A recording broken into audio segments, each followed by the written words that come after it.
Brodes Media.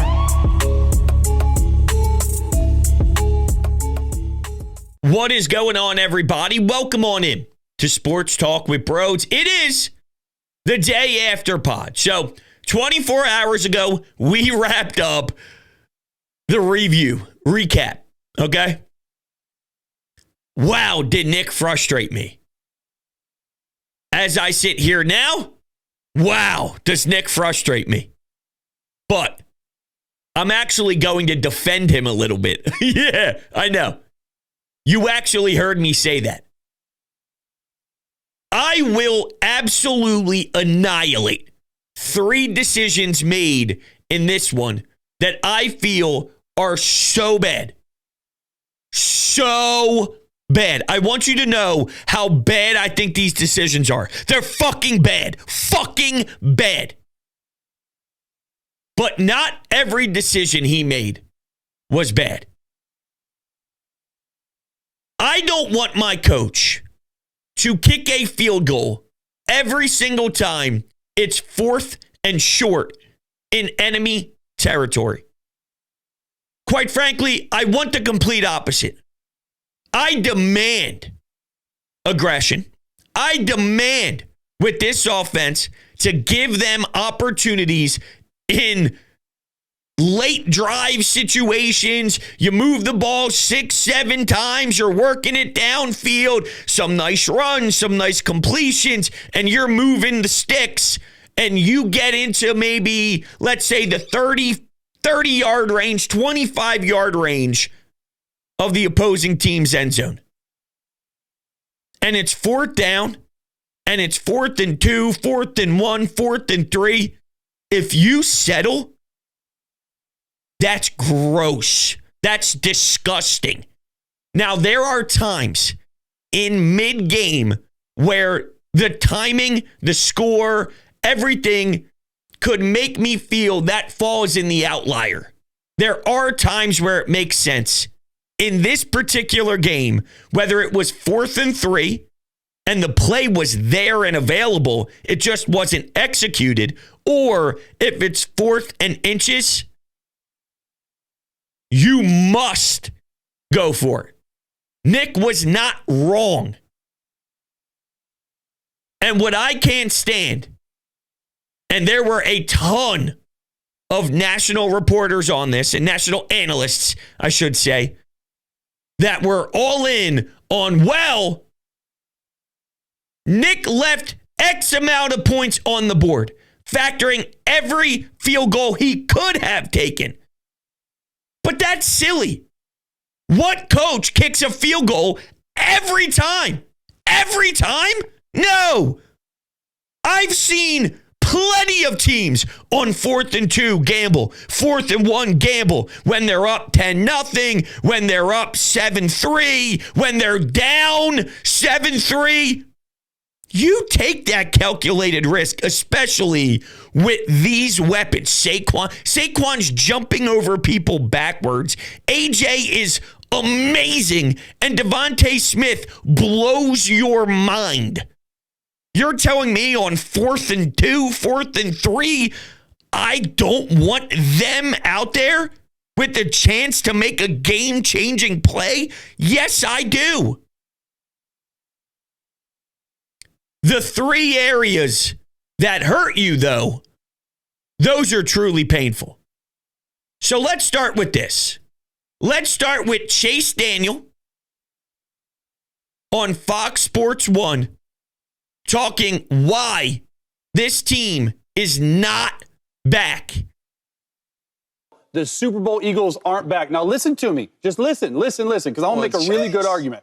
In order to be a true contender, you have to have all aspects of your organization. You have to have a good offense. You have to have a good defense. And you have to have coaching. Okay? Coaching is the most important element of it. Right now, the Eagles have 2 of 3. They have a great offense. Jalen Hurts, the last 4 games, 1,000 yards, 12 touchdowns, 0 turnovers. Love that. No interceptions. Okay? They have the best defense in football since week 6. They have the number 1 total defense, the number 2 scoring defense, the number 1 pass defense, and the number 2 rush defense. They are balling in that, okay? But they're not back because their coach, Nick Sirianni, is holding them back. The Philadelphia Eagles and the players bailed out Nick Sirianni once again. He took 9 points off the board and had perplexing decisions the entire game. This game should not have been close, Shady. 3 failed 2-point conversions. Just kick the extra point. Like, what are you doing? Went for it on 4th down in Jacksonville's territory twice. That's 6 more points. That's 9 total points. They should have had 37 points scored in that game, which would have tied a season high. So for me, it's a pattern. Because if you do it once, right. If you do it twice, okay.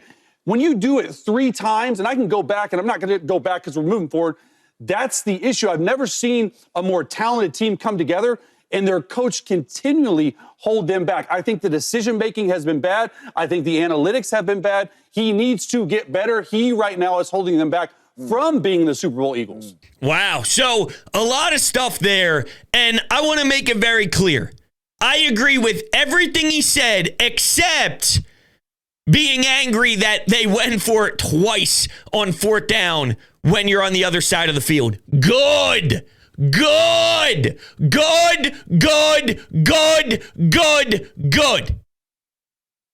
Now, here's something for perspective. Nick Sirianni is a head coach of a team that has a Super Bowl appearance and played really strong against the Kansas City team that won it that year. But I'm saying in the Super Bowl, there's areas to pick apart, but his team showed up and it was a toe-to-toe with a very, very tough team on the other side. You have a 10-1 start last year. Now you're starting off 6-2 after that type of brutal ending of a season. Do you know how hard it is to get ripped as much as Nick gets ripped? And it's not because they just want to pick on him, or we. I'm saying they, national, we, local. It's hard to reach this insane amount of noise after wins. There's something to that. Of course, this is a very opinionated business. Sometimes you can make statements and you can share how you feel, and ultimately multiple people are wrong. And then the team shoves it right up your ass. That happens. When you are winning nonstop, when you have the playoff record, meaning appearances, getting to the postseason, these wins in the regular season, you don't get crushed this much. It's not because of his personality not being liked. It's not because he says things to fans underneath the tunnel of opposing team stadiums. That's not why. If he's winning, you do not rip coaches this aggressively. Something isn't adding up. And his decision-making on the sidelines in game are all over the place. Here's what made Nick's day rough. When the score is a 16-point game, you're up 16-0. The reason you don't go for a 2-point conversion, which they were chasing nonstop due to his stubbornness, he almost tried to stick it to the fans because he knew how much they hated it. That he's like, yup, keep going. Fail. I mean, it was slapping you in the ass, dude. I mean, seriously. That's what you get for chasing it as neurotically, if that's a word, as much as you did. If you fail on the 2-point conversion, it's a 2-score game. 8 points, 8 points. 2 touchdowns, 2 2-point conversions. Forget how low of a percentage chance it is. I don't know what the numbers will tell you. 2-possession game. No matter if you get an extra point or a 2-point conversion, it's automatically, mathematically, a 3-possession game and changes significantly what the other team has to do to complete a comeback. That's horrible in-game management. And it's unacceptable.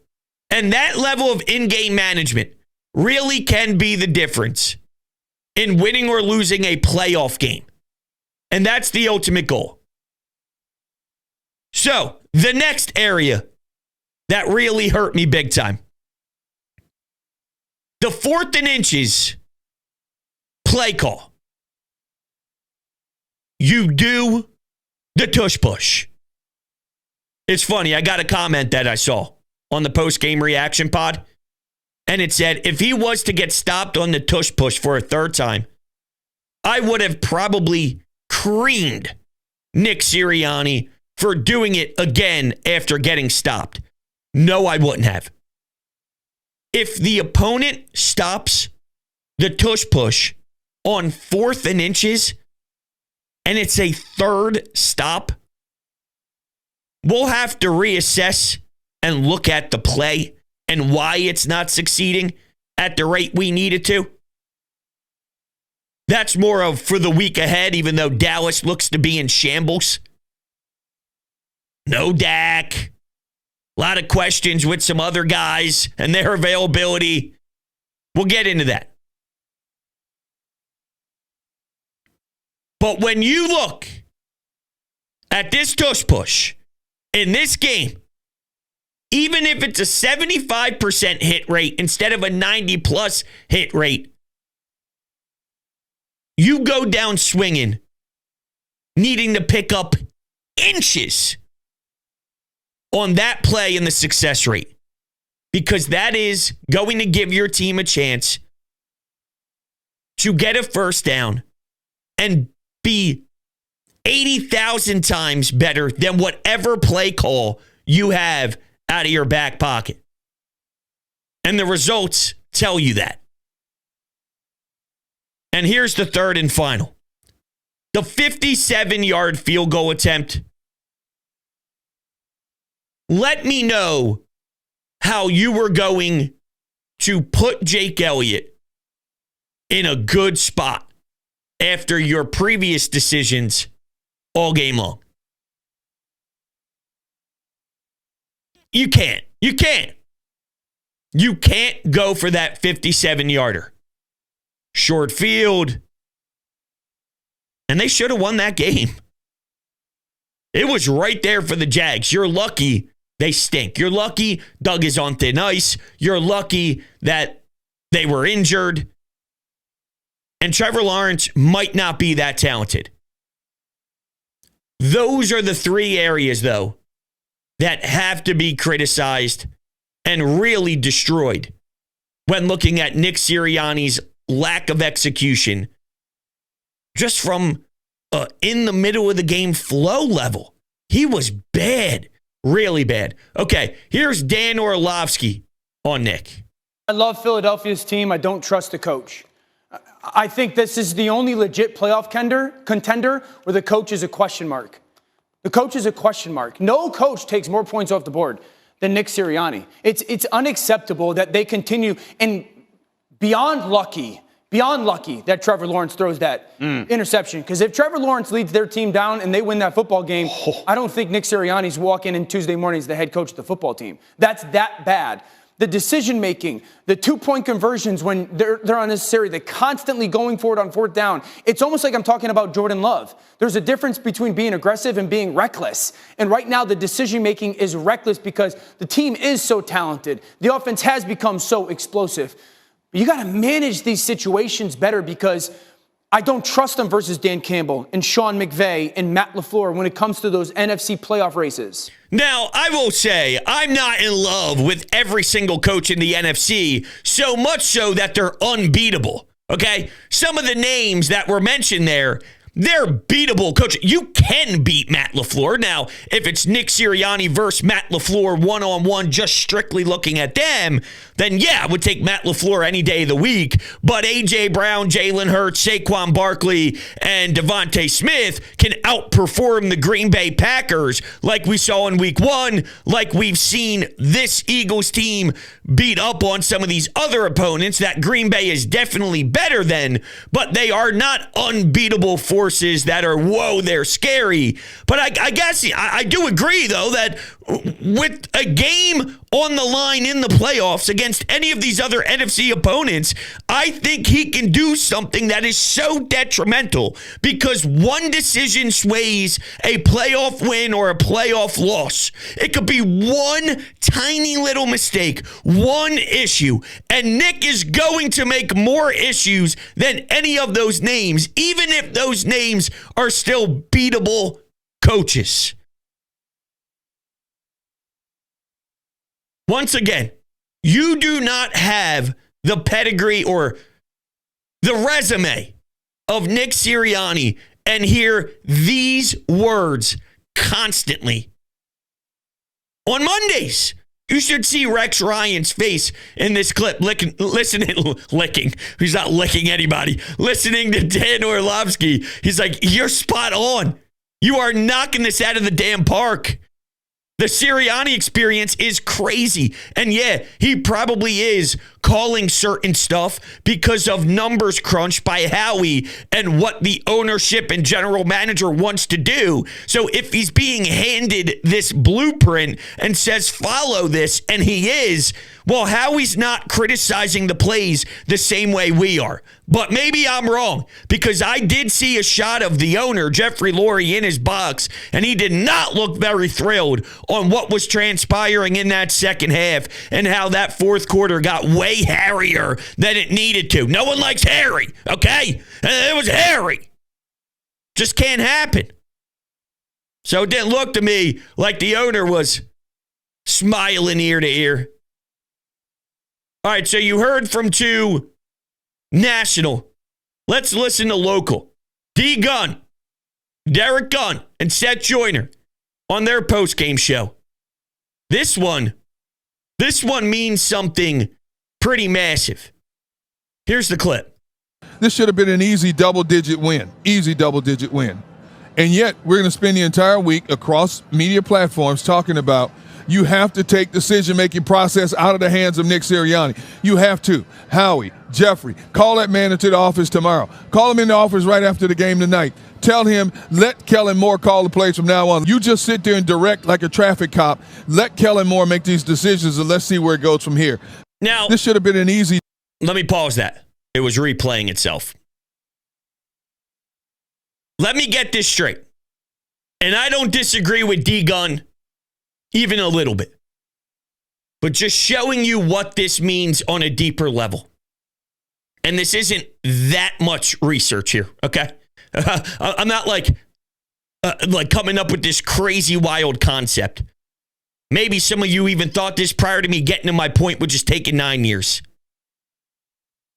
We already stripped him of a lot of offensive power. So we think. LaShawn McCoy said something else and implied that now he's still very, very involved and he's doing way more than a lot of fans and a lot of media claim he is, which is concerning to me. But if we are now 8 games after he got his power stripped, now saying he no longer can make fourth down decision calls, then what does he do? Because he's not designing plays, he's not calling plays, and now he can't even manage the game as his CEO coach. Or at least we're wondering what it will look like if someone else does it, because some of these are that boneheaded. Then what's he do? So he can't CEO. Now we're wondering if he can CEO. This falls in the category of being a CEO. And there's a lot of shrugging. There's a lot of looking around.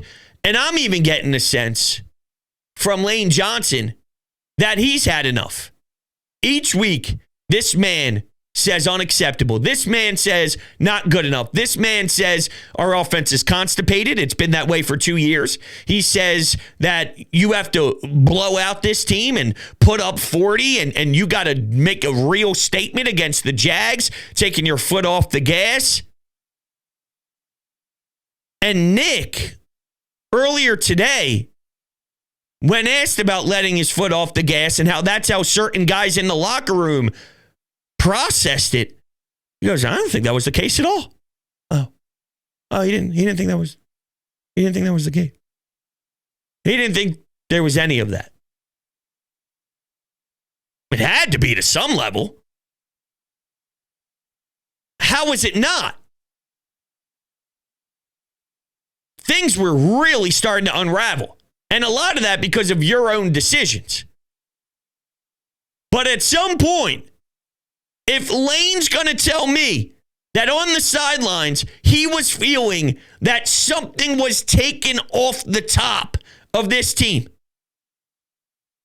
I'm going to trust him. I'm going to trust his opinion on that. And the fact that the leader of the team felt one way and Nick is way off base on another, I hate it. Lane's right 95 to 98 to 99% of the time when he talks after a game. He nails it. I'm going to go with the one that was in the trenches. And it's a problem if the coach can't feel that mid-game. But they keep winning. And look, they're going to win next week with the banged up Dallas Cowboys team, and they're going to steamroll them. So I think, I thought that against Jacksonville, and it didn't happen. It shouldn't be this way, though, because I have a list of things that I want to just show so much love to. Saquon, Zach Bond, Nakobe Dean, Josh Sweat, Lane Johnson, Jalen Carter. But the focus isn't going to go to the ones who balled out because there's such a black, stormy cloud that just follows Nick. And he can't get away from it because he keeps getting too involved. And it's a shame because what I shouldn't be doing is saying that it's a problem if my head coach is too involved. He wants his presence to be felt in game. So he starts to do outlandish things. It is so wildly all over the place. And he thinks he's sticking to a plan just because he's been going for fourth X amount of times and all, but that's not what it is. I see it as someone who's confused, and it seems like these decisions are all over the place. I can't get a grasp on what you're trying to do. Yes, they are aggressive, but it's more than just that. That's just a blanket statement. There's more to it. Bryce Huff going to get traded? Seriously, though. Is he? Hey, before we continue, Garage Beer. Garage Beer is the best beer in the world. 0% IPA for you light beer lovers, which there is something special about being able to grab 7, 8, 9 light ones, put it next to your foot, and you just crush them nonstop. You smash them against the forehead. You throw the empty can over your head. You pick it up later. You check it out afterwards when you got to take a piss, and you realize that you created a mountain back there. Oh, it's the best. DrinkGarageBeer.com. And also, if you want to join here on Brodes Media, all you got to do is hit that nice, lovely subscribe button and hit that thumbs up button as well. I greatly appreciate all of your support. You could take me on the road with you by going to Apple Podcasts, Spotify, any of your podcasting platforms, searching Sports Talk with Brodes. If you leave a 5-star rating and a review over there, that truly helps out pushing it on those platforms. So you guys are the greatest. I love you to death. You want to hear about Bryce Huff? We can. We definitely can. Here is Tom Pelissero on Bryce Huff. Let me see if I got the timestamp right. And then you got all the edge rushers. Did not sound when I came on the show as if anything was imminent between the Lions and the Browns for Zadarius Smith. It seemed for like 3 weeks that's probably going to happen, but it's not actually taken place just yet. There certainly is going to be interest in guys like Bryce Huff, who was one of the Eagles' big free agent signings, played all of 6 snaps yesterday after getting his hand apparently banged up in warmups or something. That's a name that I would think is going to get some potential action. Azeez Ojulari is on that spot. Interesting, huh? Bryce Huff. I'm not buying the hand injury whatsoever. I think we're getting something very close to that Devin White situation play out, where both sides are extremely unhappy and maybe something's cooking. Maybe they didn't want to get him injured. Maybe they knew because they were taking calls, or maybe the ones actually taking the calls or making the calls, whichever one I said, the opposite, taking or making. Maybe they're the ones calling other teams. I'm trying to point out it's possible Howie has been saying, please take him. Please, I beg of you, take him. Let's make something happen here. I can't stand it. Maybe he's the one trying to push him out the door, but essentially knowing there is bite. Knowing someone is going to pounce. So let's not give him a lot of snaps. We can't have him get injured.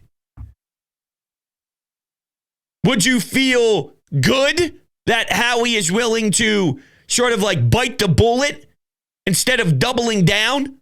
Or would you say, what a mess that was, letting Hassan Reddick go and thinking that he would be great? Because if you had a Reddick with the way Nolan Smith's going, Josh Sweat, if you had that guy, a 15, 16 sack guy, with the way Nolan Smith has progressed, with the way Josh Sweat is starting to get hot, this defense already since the bye has been taking a lot of teams by the neck.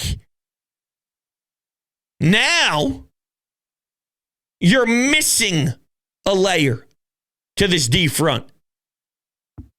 I guess there's a way to feel both ways. Happy that he is at least cutting bait if he is a problem and he's unwilling to get going with anything Vic Fangio wants him to do, and he's being stubborn. I don't know. I'm just wondering why. Why can other guys start to turn the page and feel good about their game? Why can you start to see others become a force and he's the one who can't? Is it because his attitude and approach to this season is a certain type of way? Or maybe it's just as simple as it's not going to fly with the way Vic handles his defense. I don't know. I would imagine if you're a talented player, though, you could figure it out to some level where at least your name gets recognized sometimes. I've never heard Bryce Huff's name. Never. We'll see what he does, Howie, that is. Some news on the injury front for the Eagles. A.J. Brown got an MRI. It seems like they're happy that it's not worse. And Saquon was definitely rubbing some body parts out. Well, that's weird. You saw him on the sidelines. He'd rub his knee. He'd rub his shins. He's starting to feel the wear and tear. He's starting to get worn in a little bit into this season. He's getting a lot of carries. Do you have to figure out a way to buy him some time, even though you got your bye week out of the way? This was a concern when you saw the schedule. This could be something that really hurts you. It was good to have the bye early because the team was unraveling, so they stopped the bleeding. But now the downfall of the early bye might come into play, and Nick has to have the answers schematically on the sidelines with his in-game decisions, and he's got to make sure that he can win if guys have to miss a game here and there or whatever. One of the discussions we had on the radio this weekend, which wasn't necessarily something I would do, but TK was wondering if there is a way to sit him down against Carolina. Was there a way where you didn't need him and you could rely on Gainwell and Shipley against the Jags? And my argument was, no. This team isn't good enough, even against bad teams, to not have Saquon Barkley out there. Saquon and AJ, they're mandatory even against teams that aren't very strong. Because when they were to win against Cleveland, or if they were to win against a team that's going to finish the year with 3 or 4 wins, it would be a moment where someone would break free for 50 yards, and that swung the game. You win by 4. Well, Saquon running for 55 and now putting your team in the position to get a touchdown. You need Saquon, even against Jacksonville. You do. It sucks that you do, but you do.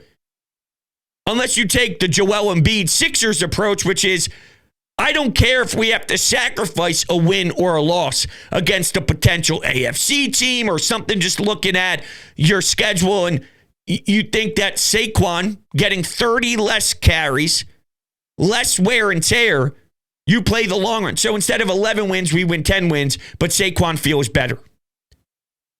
But I don't know if one, they would ever do that, but it is a concern of his wear and tear. How do you handle this if you're the franchise? What's the best way to do it? Just roll the dice? Is it to look at his history, to maybe get cute and see what happens? Here's my answer to it. You can load management by actually doing your job through 3 quarters. You want to rest? Then have a 28-point lead against Jacksonville at half. Carolina, be up 28-0. And then in the third quarter, hey, guess what? Kenny Pickett has the final drive with 50 seconds to go in the third quarter. That bleeds into the fourth. It's Kenny Pickett time. There are ways to organically, naturally not have to rely on someone for 35 plus carries if you go punch a team in the gut and score a bunch and coach the right way throughout that big lead. That is a possibility. We just don't feel confident doing it because, well, Nick. We'll end it with this. Lane Johnson. Here's what Lane Johnson said after the game and seeing the Jags fight back. Lack of focus. I think, when you get up on teams, a sense of complacency can naturally come on you. And with the talent level in this league and the players, that are in this league, they will expose you. And, that's really what it's like week to week. There you go. So that's what Lane felt. Nick said he had nowhere close to that same feeling. Maybe Nick's right. Maybe Lane's hard on himself. Maybe Lane's hard on the team and the expectations, knowing there are some that are going to take the positives, and he's just outweighing it the best way he can with the vocal voice to make sure the locker room doesn't get too high. Maybe that's the role he's playing. Good cop, bad cop. Nick, you take all the positives and stuff, and then I'll play devil's advocate a little bit to try and keep this even. Because it seems Lane's always in this mode, no matter what, never satisfied. That might just be him. He's a perfectionist, and that's what he does. But do you have to be? Or do you appreciate the wins through the ups and downs, knowing it's impossible to be perfect in this game? It's somewhere in between. I want the mindset to strive to be perfect, knowing that mistakes and things happen and you have to counter it mid-game when things get tough. But no, I don't think that Lane Johnson's off base whatsoever, because he sees a team that should be wrecking through squads. Go look at some of the scores that Detroit put up. Why can't we do that? Why can't we do that? You leave a lot of meat on the bones in general. But there's more to it than that. All right. Listen, that's going to do it. Appreciate it. Thank you all so much. You guys are the best in the world. I'll talk to you all on the next one.